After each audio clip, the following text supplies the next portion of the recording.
I want to welcome everyone today to this press conference on the 48th anniversary of Roe v. Wade.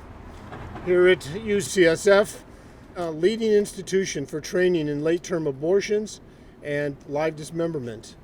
It is time for this atrocity to end. We have gathered here leaders from across the nation, and I'm very happy to have this opportunity to introduce each one to you today. Our first speaker is from Pro-Life San Francisco, and she's also the president of Democrats for Life of America. Please welcome Terrisa Bukovinac.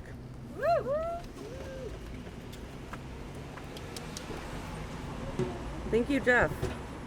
Thank you all. My name is Terrisa Bukovinac. I'm an atheist. I'm a liberal. I'm a feminist. I'm an animal rights activist and a 14-year resident of San Francisco. I'm also the founder and executive director of Pro-Life San Francisco.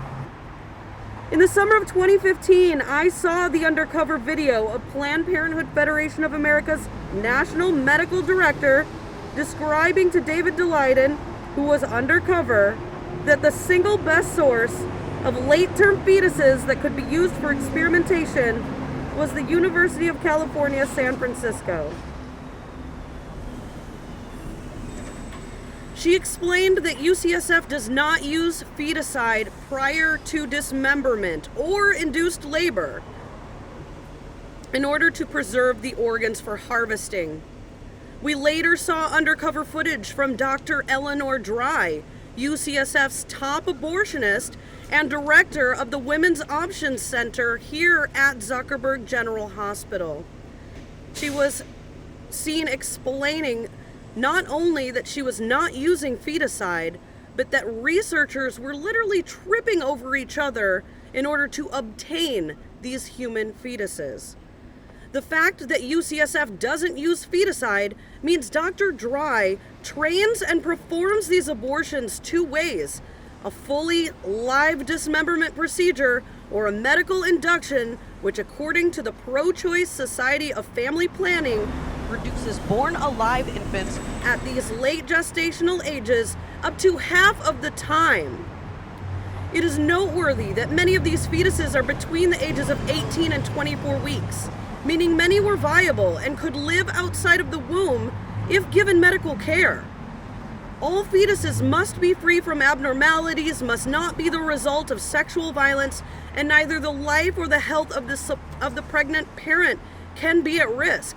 These babies are supplied to multiple research projects on a monthly basis, projects that have so far failed to develop any meaningful treatments or therapeutics, projects that could use available ethical sources if they were willing to change the status quo.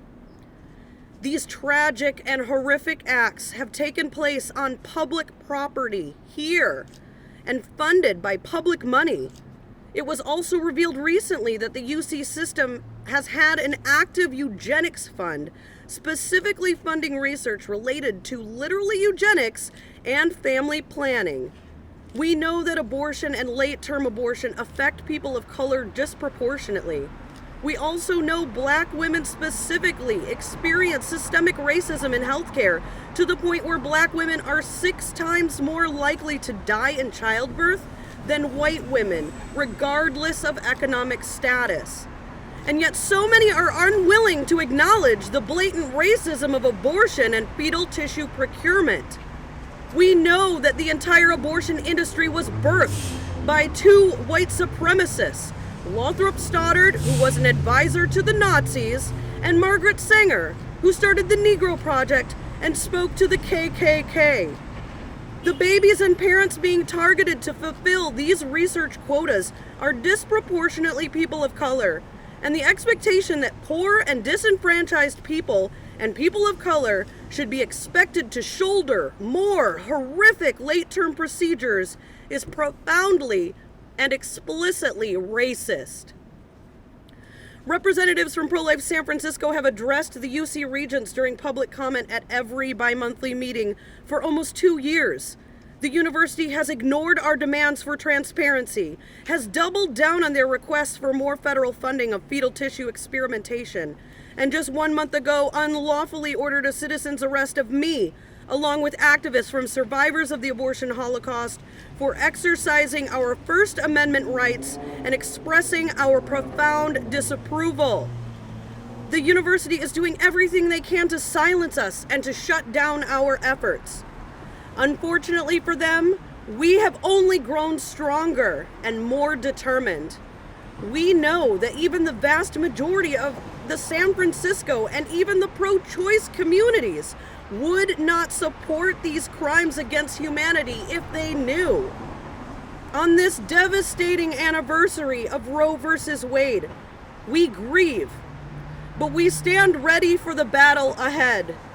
We stand for the basic principles of equality, of nonviolence, and non-discrimination, and for that reason, we must stand boldly opposed to the eugenic, racist, and ableist efforts of Dr. Eleanor Drey and UCSF.